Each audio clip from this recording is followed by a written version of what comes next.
Assalamu alaikum wa rahmatullahi wa barakatuh. This is Osama Sayyid from IslamAfterAhmadiyya.com.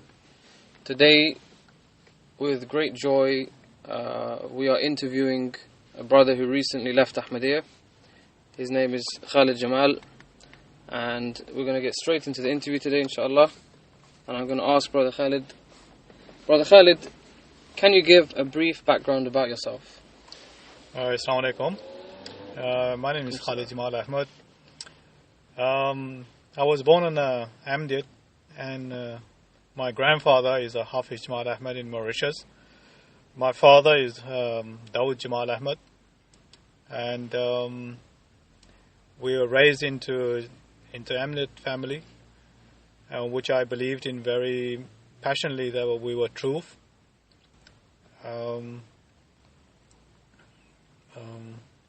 Did you hold any positions in Ahmadiyya? Did you do any voluntary work? I did a lot of voluntary work. I was in command of all the Khilafat, second Khilafat, Tahir Mirza, Yes. and Masoor Saab as well.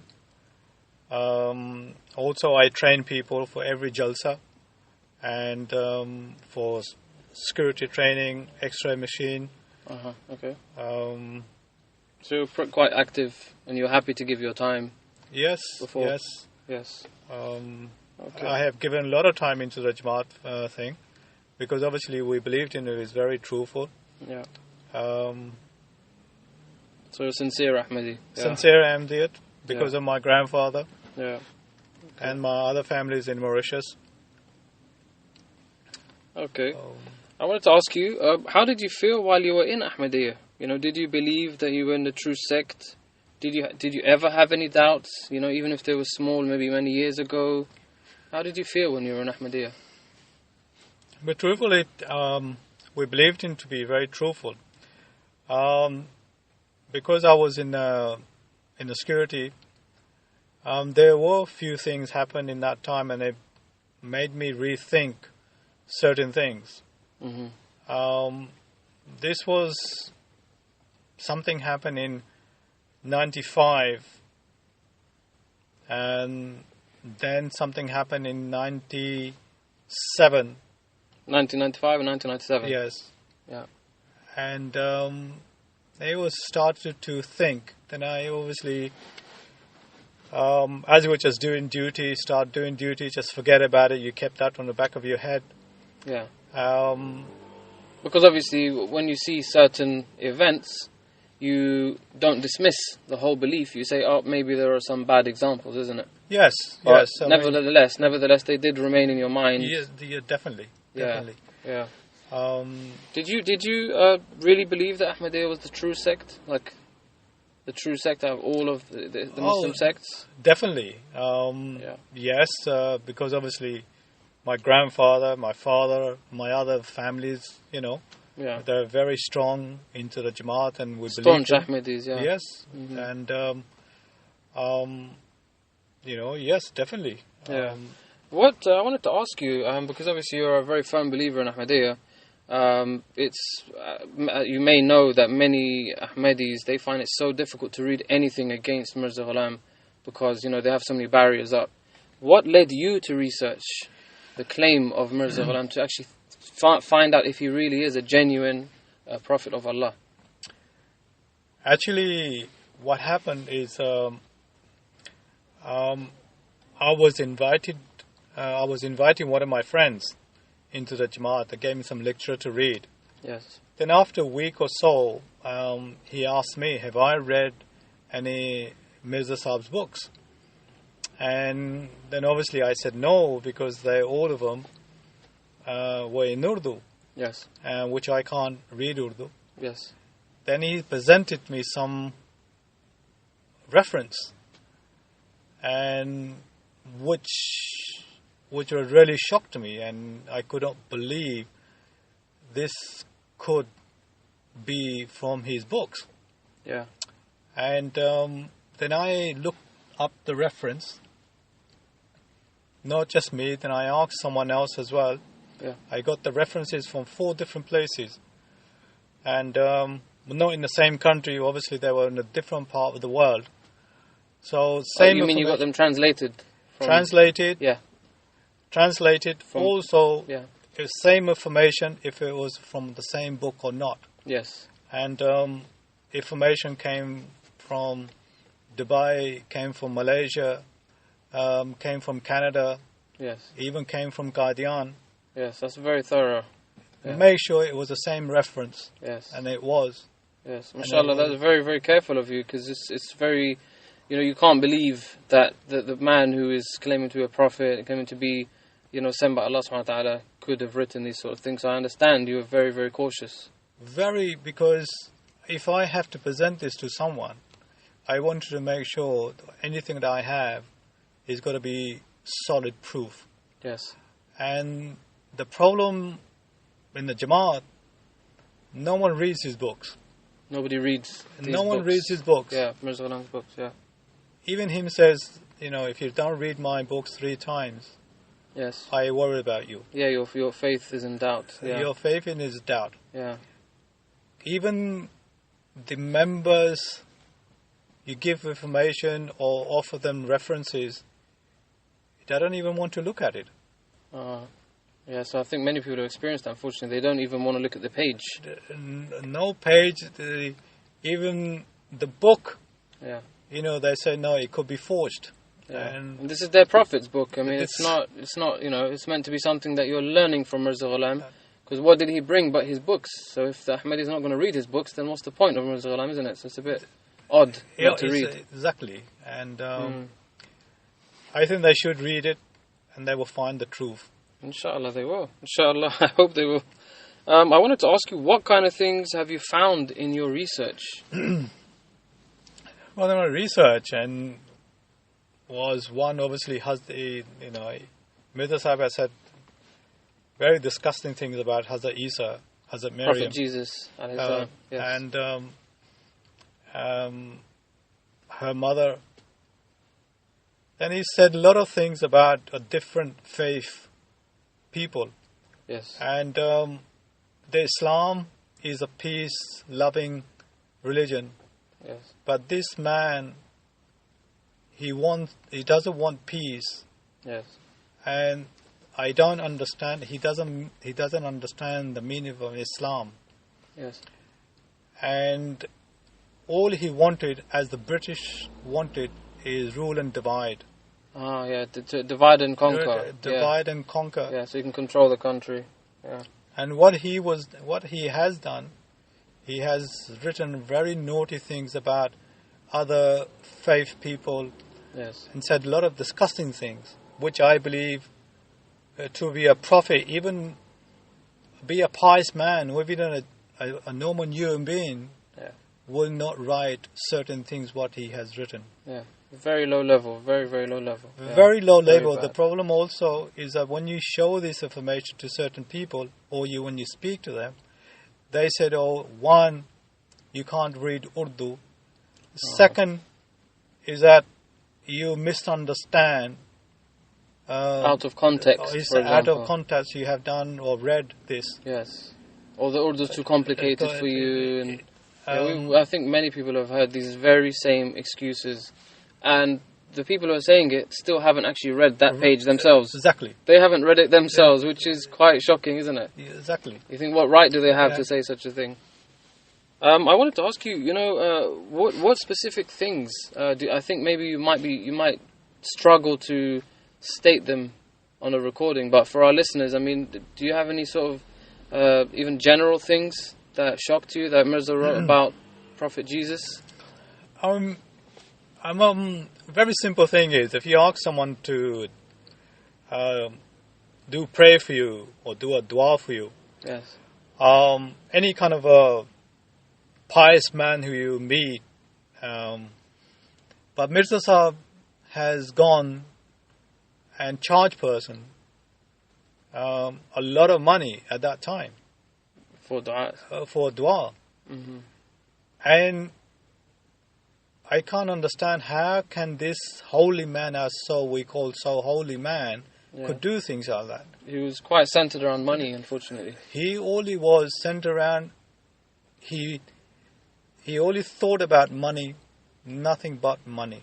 Yeah. I mean, for example, even with the money that he took for the 50 volumes of Rawhani Khaza'in, but then he ended up giving 5 volumes after, 23 years, I think, or 24 years? Exactly. And he said that the only difference is a 0 between the 5 and 50. Right. And yeah, that was quite ridiculous. So it's showing that everything's about money for him. But I wanted to ask you, I know you might struggle to actually repeat the things that Mirza wrote about Prophet Jesus. I know if you don't want to say it, I know, just say I don't want to say it, because I know some things are very bad, they're very despicable. But if there's a general sort of thing, you can just elaborate on that. I think on air, I think it would be pretty disgusting. Yeah. To say certain things, because what are they in relation to? What's he talking about? Is he talking about?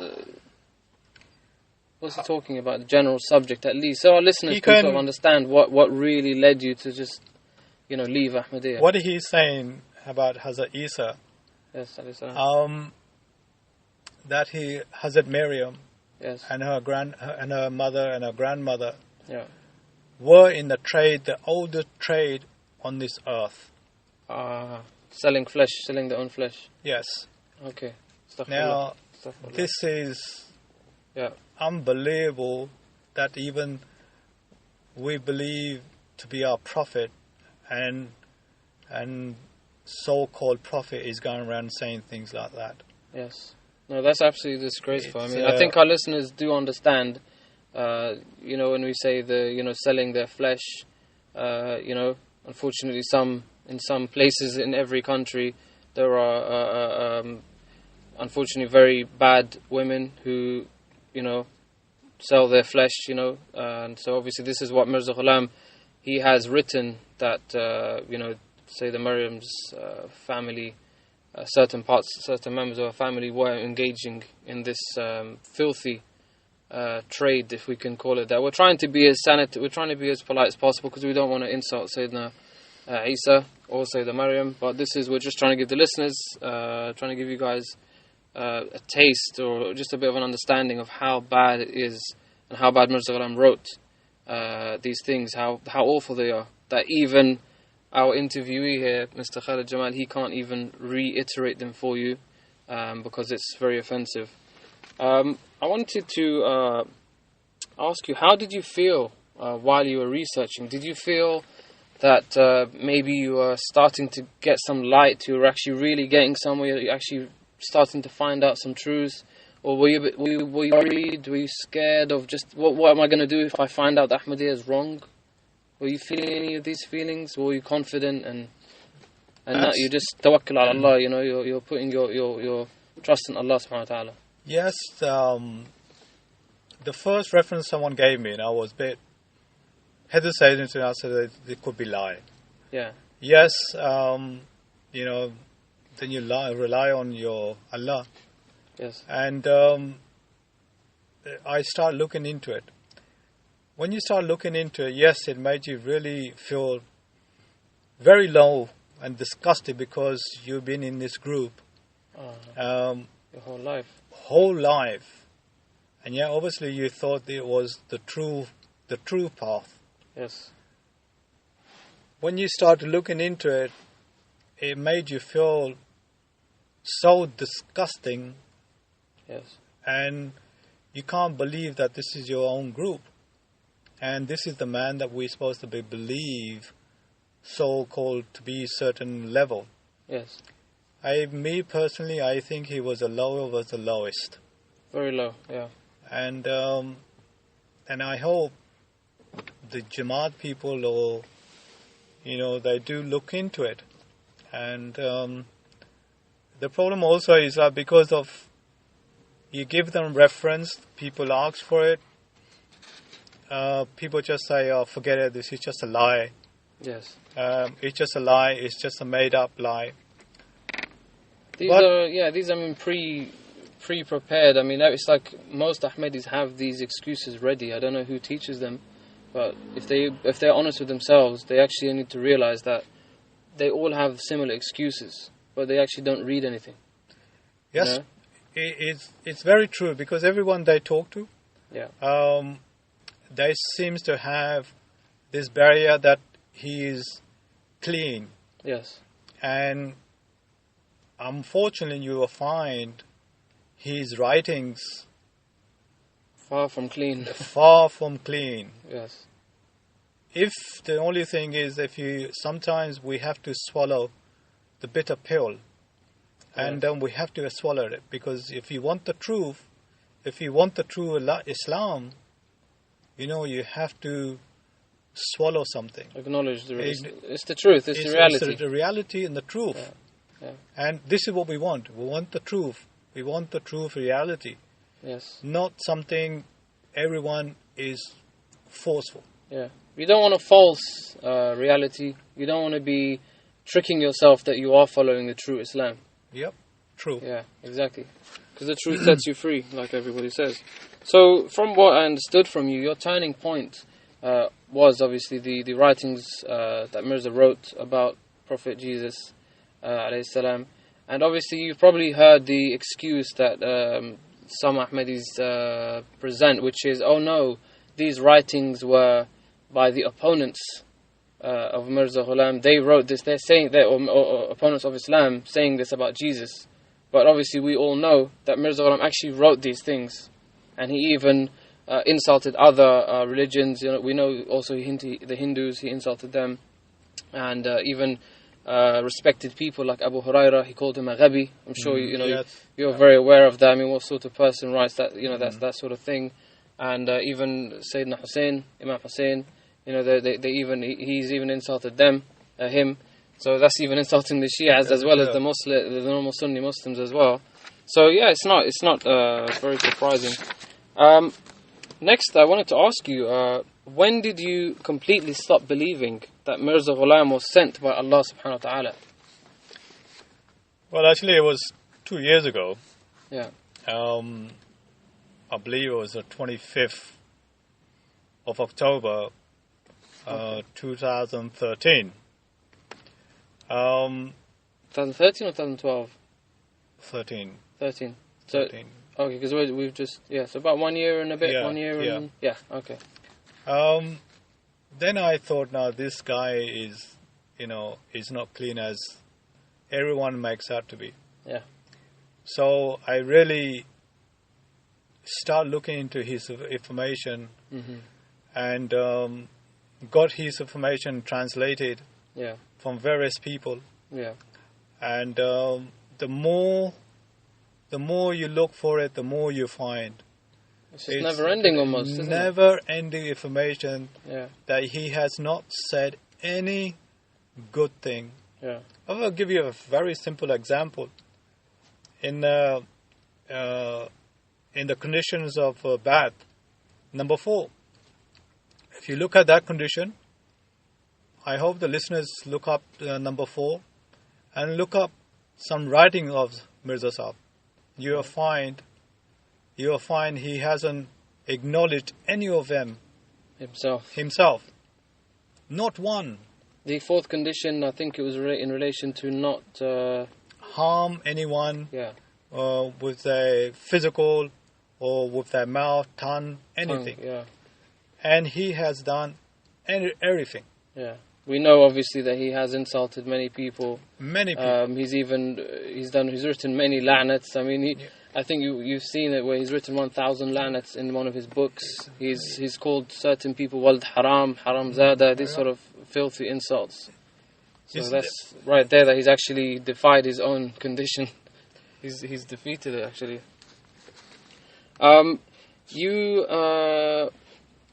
What is your opinion of Mirza Ghulam's character from what you have researched and after all the reading you have done? What do you think of his character now? I think personally, he should be put into a mental hospital. Put in a mental hospital, which I think he was a mentally disturbed person. Yeah, I think many people have said that. Yeah. I mean, look at his information that he's given. Everything. Not a prophet. Allah hasn't sent any prophets with any illnesses. Yes. He had all the illnesses that you can ever think of. Yes. Yes, the Jamaat says he was died of this. As you know, in Pakistan, Qadian, all these countries, you can pay someone off to give you the forged documents. Yeah. He died in Lahore. The government of Lahore, if they knew the illness that he died from, Yes. he would not be able to be removed from Lahore. Yeah. They know that. And that is a lie. So basically, from his date of birth, from the top to bottom, he's a liar. Yeah. From his date of birth and the time he died, all his lies. There's no truth into it. Yeah. I mean, his death, actually, he died of vomiting and diarrhea at the same time, which if our listeners look up any medical dictionary and look up the symptoms of cholera, it says that you have a lot of diarrhea and you have a lot of vomiting, and then the person can end up dying because the body becomes so dehydrated. And this is actually what happened to Mirza Ghulam. And obviously we know that the Ahmadiyya organization, they cannot ever publicly accept that Mirza Ghulam died of cholera, because we know that he wished this on his opponents. And why would God show no mercy to his so-called prophet and let him die of cholera? And so obviously this is something that we know the Ahmadiyya organization doesn't reveal. And I think you are touching on that point now, that's what he died from. I wanted to ask you, aside from Mirza Ghulam's writings and beliefs, what events, if any, really shocked you while you were an Ahmadi? Well, I have seen a lot of people doing namaz, without doing any wuzu. Yes. Which is it's not just the normal people. Yes. They are senior members of the community. Yes. You've seen it with your own eyes. This is with my own eyes. Yes. And this is not only through eyes. You can have it on electronic eyes, which is on the camera as well. Yes. And which it makes you wonder. And these are the guys that we're supposed to follow. They are supposed to be setting examples to us. Yeah. And yet, same as the Mirza Sahib, as I said, if you look at condition number 4, he hasn't done it himself. Now these are the office bearers, senior office bearers are doing exactly the same thing what Mirza Sahib done. Breaking Islamic principles. Basic principle of things. Yeah. And Salah is is a pillar of Islam. It's one of the most sacred things we do in our life. Is ibadah of Allah. And for someone to go and do this ibadah without doing the wudu, then the Salah is batil. The Salah is not accepted at all. And for what you're saying, a senior person who is supposed to be more of an example or a role model, that's very shocking. And you've seen this. It's happen. It's not just my eyes. It's recorded. Yes. Because we have cameras in certain places. Yeah. In the washrooms and so. Yeah. If you play back, you can see it. Yeah. If you want to be blind, yes, you can be blind. Yeah, of course. But the recording is there, and it doesn't lie. It doesn't lie. Yes. Yeah. I think you mentioned before the interview in a prior time when I spoke with you, you told me that something about people who've visited somewhere, I think in England, and they had a meal, but this was put down as converted to Ahmadiyya or something like that. I don't remember the exact detail. Can you elaborate on that? Yes, I had a friend of mine who lives in Oxford. Yeah, okay. He went to Qadian a few years ago. Yeah. And someone else was telling him a story. We do a kind of a function, whatever, invite people. There might be 10, 15 people come along, have a good meal, and have a little chat. Then they say, 20 people came, or 20 people have taken the bath.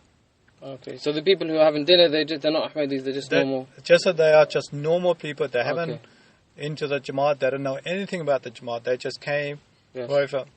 Yes. The offices bearers, they're just saying, these guys are.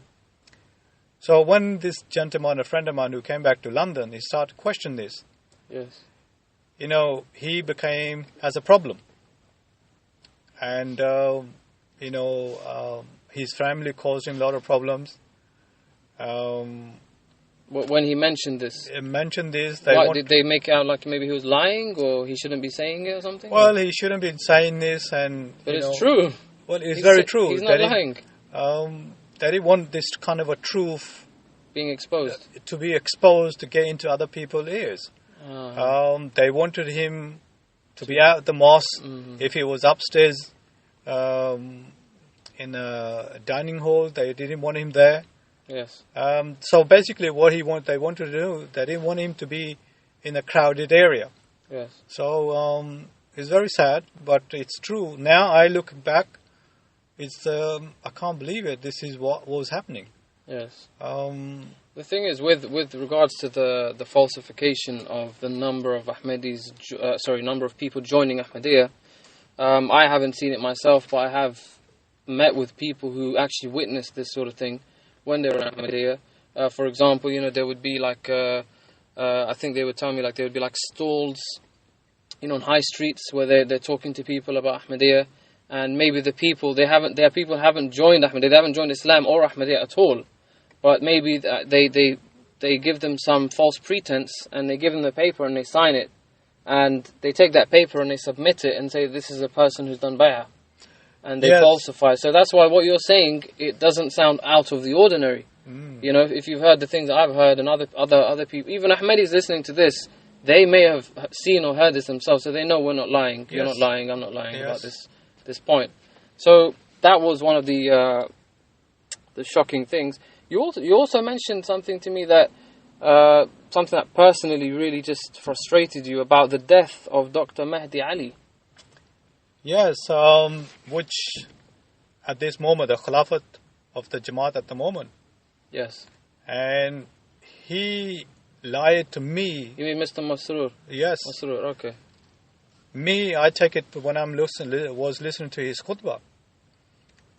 When you're listening to anyone's khutbah, you're hoping that you are listening to him and only him. You are just listening one to one. Yes. But he lied to me. Yes. Personally, he lied to me. Yes. Then he lied to the world, and he lied to the community. Yes. This death, unfortunate death, has nothing to do with the Jamaat or Ahmadiyyat at all. This was to do with the family arguments. Dr. Mahdi Ali's family. He had a familial feud? Yes. A problem in his family? I see. And this is nothing to do with the Ahmadi killing or Shahadat. I believe they phrased it or they stated it as if it was a martyr. That this is another martyr because he was Ahmadi, he was killed. But you're saying, and I think you're not the first person who's mentioned this point, but you're saying that clearly it was not. He was not killed because he was an Ahmadi. No, definitely not. No. So just like anyone else gets killed yes. in Pakistan, yes. for example, unfortunately they get killed, for certain dunya issues. This was the same thing. Yes. Yeah. And this shocked you, frustrated you. Yes, because he lied to me. When I was listening to his khutbah. Yeah. So I'm listening to him as one to one. Yeah. I take it as a personal that he lied to me personally. Yeah. I completely understand you because Ahmadis in general, they really have a link with the Khilafah, and they really feel that the leader, who the current one is Masroor, they really feel that this man is an honest, truthful man who they would give their lives for, isn't it? Yes. And a lot of Ahmadis actually have more maybe love or more respect for him than they have for their own family members, or more loyalty towards him than they have to their own family members. And so obviously I understand when you say that you felt that he was speaking to you on a one-to-one basis, because you feel that this is like a higher example, isn't it? Yes. An honest man, a truthful man. So this is a very shocking thing for you. Some Ahmadis, they think that mullahs influence Ahmadis to leave Ahmadiyya. Were you influenced by any mullahs? Not a bit. I think this is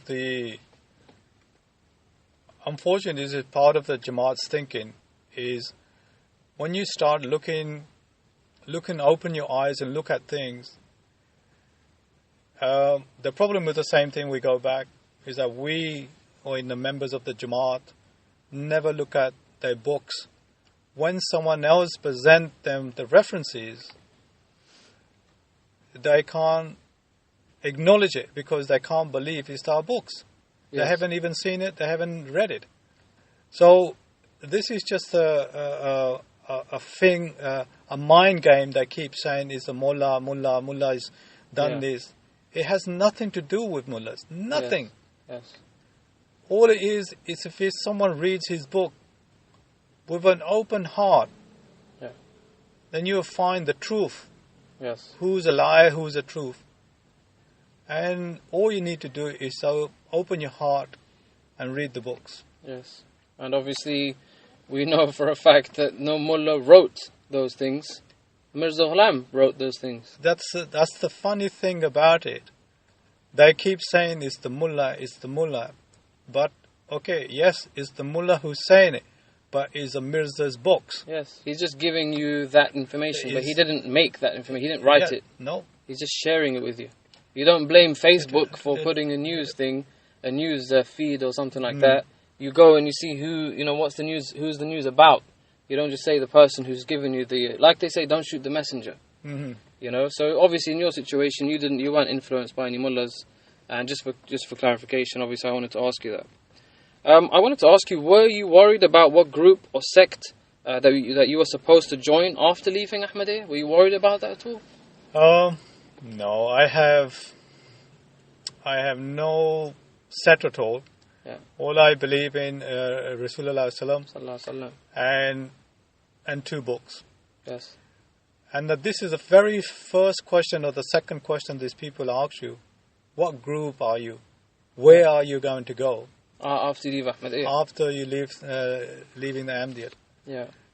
And you don't need anything. All you need, just follow the footsteps, follow the books, you'll be fine.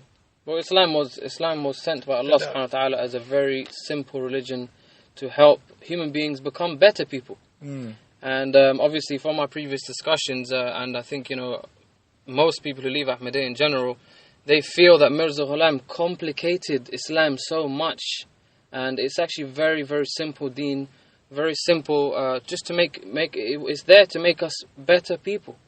But Mirza Ghulam, not just his writings, his own character from his writings showed that he was the opposite of a good human being.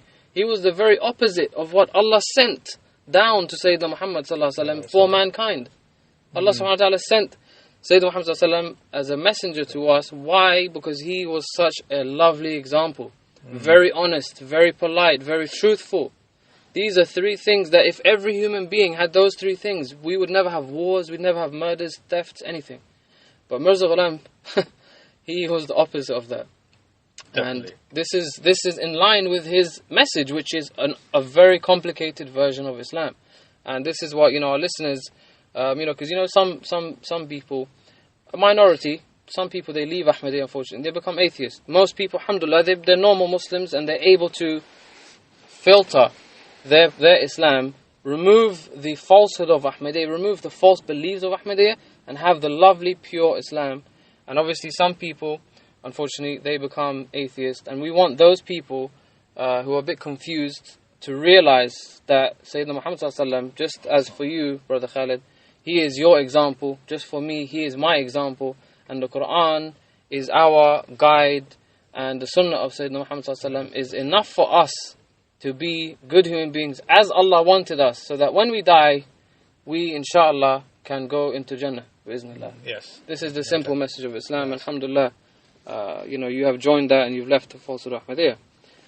My next question would be, did you feel any pressure from people to stop you from leaving Ahmadiyya? What sort of things did they say? Actually, it's just a certain members of family. I think it's a norm that, they're saying, remember your grandfather, who you was. So basically, it's just a blackmail Emotional tactics, blackmail. emotional blackmail tactics they try to use on you. Yeah. And members of family start slowly don't want to talk to you, or if they do talk to you, it's very, very cold. It's very unfortunate. This is the Mirza Sahib's Islam. Yeah. It's not the true Islam. Yeah. Because of course you're not supposed to cut relations. Yes. In Islam, it's a very firm rule actually that you're not supposed to cut familial relations. And obviously in Ahmadiyya, it's not just in your situation, but many other people that I've contacted and that I know, if the minute they leave Ahmadiyya, they have lost all their Ahmadi friends, and almost all of their family members stop talking to them as well. And this is absolutely the opposite of the teaching of Islam.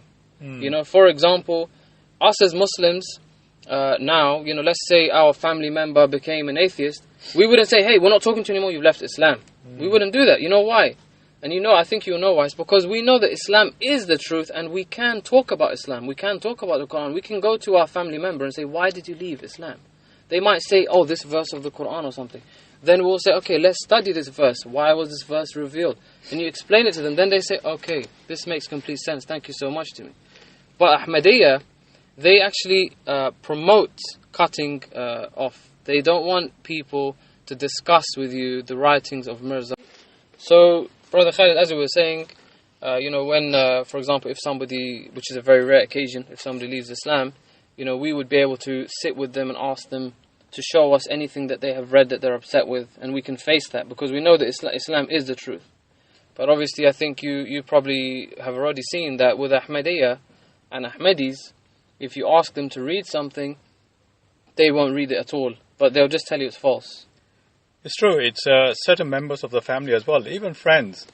You show them references. Not just references, they even show them the book. Yes. Actually, the book itself, forget about making a copy of it. Even the book they were saying is forged. It's not true. It's the mullah's books. Yeah. But they're afraid to find something. Yeah. Or acknowledge that it's false. It's false. Yeah. And it's it's like one of these things is that, oh my God, if something happens, if it is true, where do I go? Yes. So it basically is living in a bubble wrap. Self-protection. Self-protection. That I want to read it, that I want to see it, but they believe it. But many, I believe, older generation, they have known this information for a long time, and they haven't passed it on to certain people, which is very, very sad. Yeah. Because on the day of the judgment, they will be standing in front of Allah, and yet they knew the truth, they didn't pass the message on. That's very unfortunate. It's a big punishment for all of us if we cover falsehood and pretend that it's the truth. Exactly. This is mentioned in the Quran many times. You substitute truth for falsehood. And it is very, very sad. And the funny thing is and this older generation, even the new generation, I hope, they do look into it and find the information. Yeah. And but you'll be amazed the information that you'll find. It'll be shocking. But some of the people I have spoken to, it seems that this kind of a language or this kind of a teaching is normal. But unfortunately, this is not Islam. Yes. This is the opposite to Islam. So... I wanted to it's something that it really bugs me very much, and it bugs many of the people that I speak with, obviously who know about Ahmadiyya, that, they always, many times Ahmadis, especially higher up, people like missionaries or something, they label the Mirza's writings as allegations. Now that you've read them yourself, would you agree that they are allegations, or are they fact? Literally fact. Yeah. What it is, I believe in that what they have done in their writing is written in white ink. These missionaries cannot read it themselves. Yeah. The thing is, there's a saying, the hand that feeds you, you don't bite it. And this is, unfortunately, this is an old missionaries thing. The missionaries have no money. The Jamaat pays all their education, travel, so and so. There's living expenses. Living expenses and everything. Yeah. So they become loyal. And even they know the truth, they bite the truth and accept whatever is coming.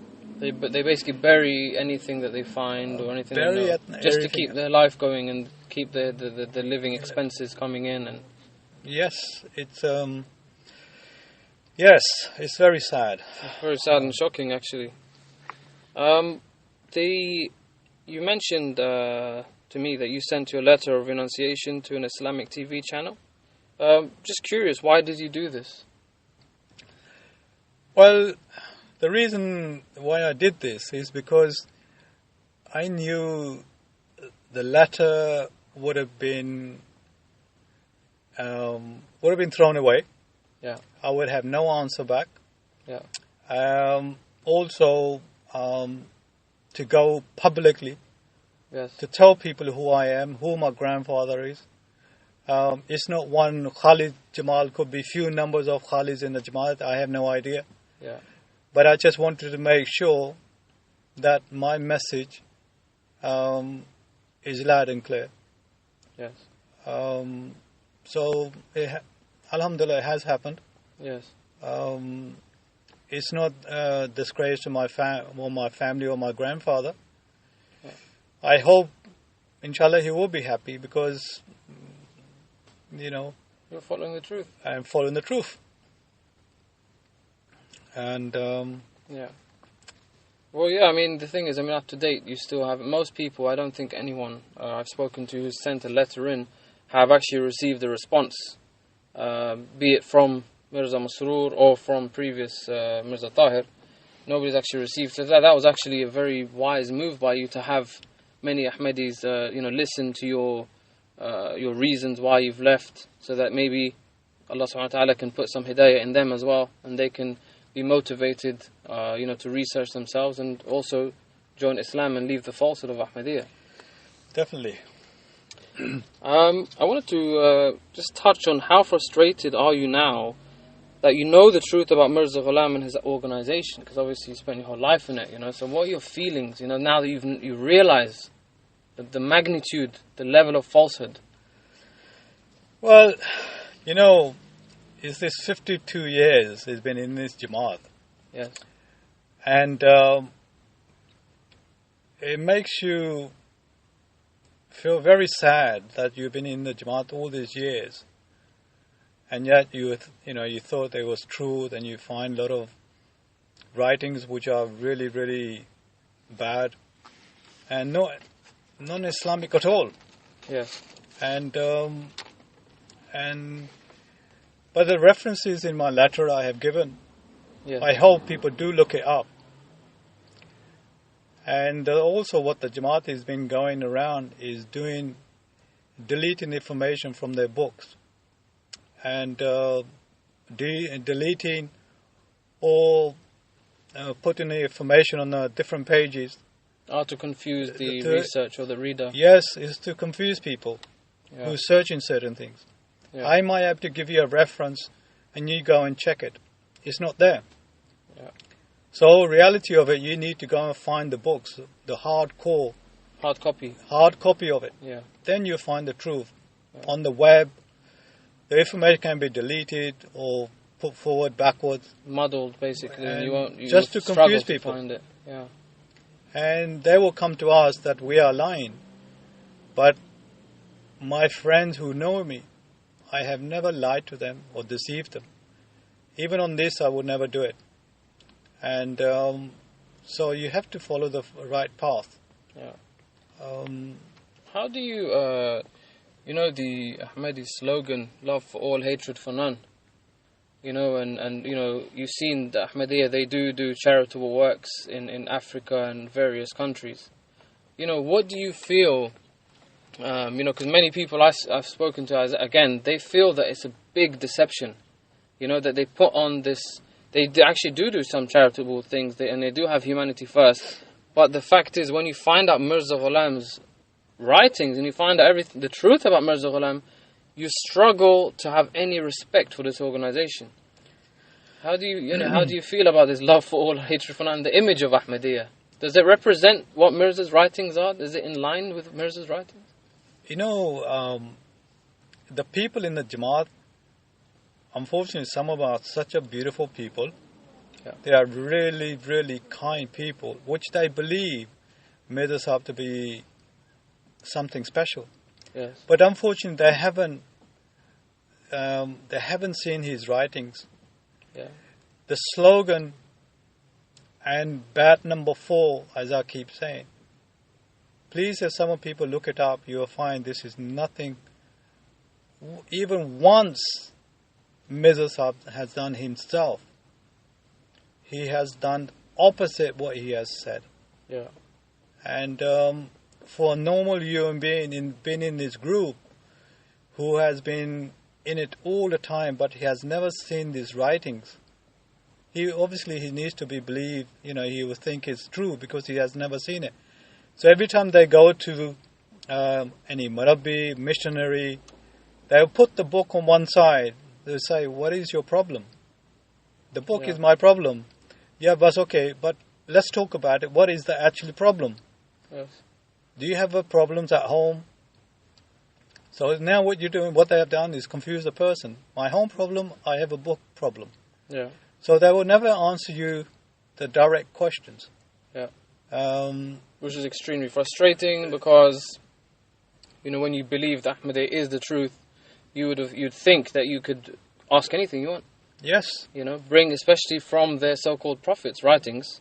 You'd think, if we take a surah of the Quran to any imam, or most Muslims actually, who can read Arabic, let's say, and ask them, "Can you read this to me?" They will not be scared or try and shut the Quran, and push you away and say, "Hey, don't show me that." But this is unfortunately the reaction that you get with not just ordinary Ahmadis, isn't it? You get it with also missionaries. Yes. Yeah. Yes, they would never answer yes or no question. If you need the answer in 2 words, yes or no, they will never answer it. Never. Do you feel sometimes they present a question back to you? Because I think we've experienced that many of us. Yes, they will fire back with a question. Yeah. But they will never answer your question directly, yes or no. Yeah. But they will never do it. And this is, unfortunately, the listeners can understand that this is a sign of someone who is hiding the truth or lying when they don't. When you show them or you ask them a question, they can't answer it. And in Islam, we know that we're supposed to qulu qawlan sadidan, say the straightforward word. If someone asks you something, be straightforward. Don't be snaky with them. Don't go around and round. Say the straightforward word. Which unfortunately, we have the extensive reading we have done about Mirza Ghulam's writings. We found that many things that Mirza Ghulam writes are written in a snaky way, but in the end you realize what he's trying to say. Yes. And he's always got like a back door open to try and escape. But we know what he's written, and we've presented it, of course. And I'm sure you've read a lot more things than just the Prophet Jesus writings as well. A really big help for our listeners is this next question: is what message do you have for Ahmadis in general? I think the general really is for the new generation. The new generation is for them to understand, open their heart, understand the information. The youngsters here, the problem with them is that they're going to ask this information to one of Murabbis, missionaries. They'll be flopped off, saying it's okay, it's not for you to know yet. Next time. So this generation needs to understand where are they going. Yeah. Open the books, can't read them. That's the only reason the Jamaat has not published his book in English. Yes. It is because of the writings and the wording that he has used on all different faith people. I don't think you will find any other religion books. Yeah. So for these youngsters, they need to open the book, open their heart, really open their heart and look at the information. Yeah. But open it with a biased mind, not because of him or whatever. Just open it and look at it very carefully. Unbiased. You want them to be Unbiased. impartial, Sorry. just be in the middle. Yes. Yeah. And then you will find the truth. You will find the truth that not a normal human being will ever do things like that. What Mirza has said in his writings. Yeah. And obviously, by reading and by finding these references to be true, it will actually be very clear to them that Ahmadiyya is false, and they will know obviously what to do with that information now, and inshallah obviously they will find peace. The Ahmadis, the young Ahmadis, what do you have? The young Ahmadis who are seeking truth, because I think there are broadly, you've got the people who seek truth, and then you've got the Ahmadis in general who are not seekers of truth. They just think they are the true, true sect, let's say. But you've got the ones who are truth seekers, and they're really, really, they want to know the truth. I know it's going to be, I think, you'd probably agree that they're going to find it very difficult with their families. We're not here pretending. We know it's going to be very difficult. I mean, you're going to suffer. Everybody suffers with their families because the family is so firmly Ahmadi that they will not acknowledge or accept what you're trying to say. So obviously we want to inshallah we want to inspire the young Ahmadis who are truth seekers. We want to give them some confidence. We want to tell them that inshallah when they find the truth, they will have peace. How peaceful do you feel now that you know the truth? I feel very, very peaceful. And, that's basically what they do. You're going to be all of your ties going to be cut off, your friends, your family. So you're going to end up in a depression. So basically, you need to be very strong. You need to be prepared. If you are going to look into the information, you're going to find this information is going to be upsetting you. Yeah. Mentally. Also, it could be physically as well. Then obviously the family is going to put a lot of pressure on you. And but at the end of the day, you have to believe in Allah and give you strength. Families will come and go as well. But when you get underneath, when you are being buried, then there is no answer in front of Allah. So for these youngsters, I think it's sometimes you can understand it will be difficult for them. They're only youngsters. And suddenly they're not working. They have to rely on mom and dad, family. So this is what happens. Is like, if they are looking for truth, then obviously, will help you. You're looking for truth, Allah will help you to look for the truth. Yes. And He'll give you strength. I know, we are human, we are weak, but you need to be strong. Yeah. Hold on to that rope very strongly. You'll be all right. How about the young Ahmadis? What would you... I mean, we both know, what sort of advice we would give them. But for example, let's say a young Ahmadi who is a truth seeker. I think you would probably advise them to stop any sort of thing such as marriage, or any sort of, long-term decisions until they find out the truth of Ahmadiyya. What do you think? Would you agree with that? Oh, definitely. Because I think if you're in the age of going into marriage, my humble request would be for them to look into it, do your research, because when you're married into the group or the cult, it will be very difficult. It will be very difficult to someone if they want to leave Yes. Then you have your wife and other family as well. Maybe even children. Or even our children. Yeah. So, me personally advice to them is look into it very carefully. And you have problems understanding certain things, other people can help you. Look into it very carefully. Yeah.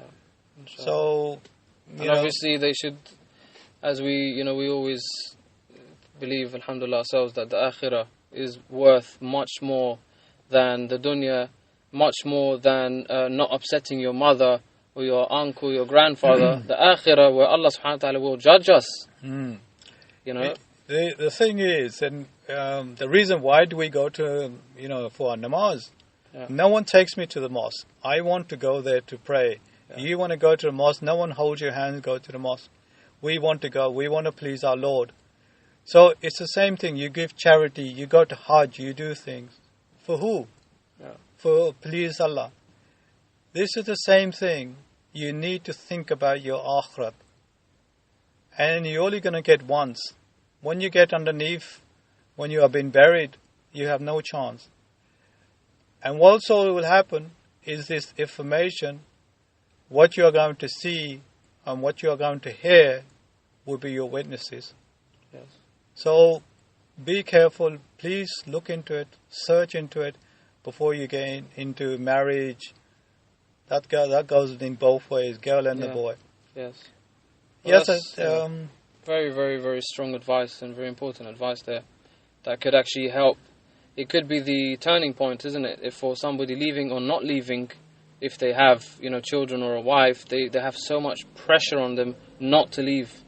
And so obviously this is very, very strong advice from you. And inshallah, our listeners can heed it if it's relevant to their life. I wanted to thank you so much, Brother Khalid Jamal.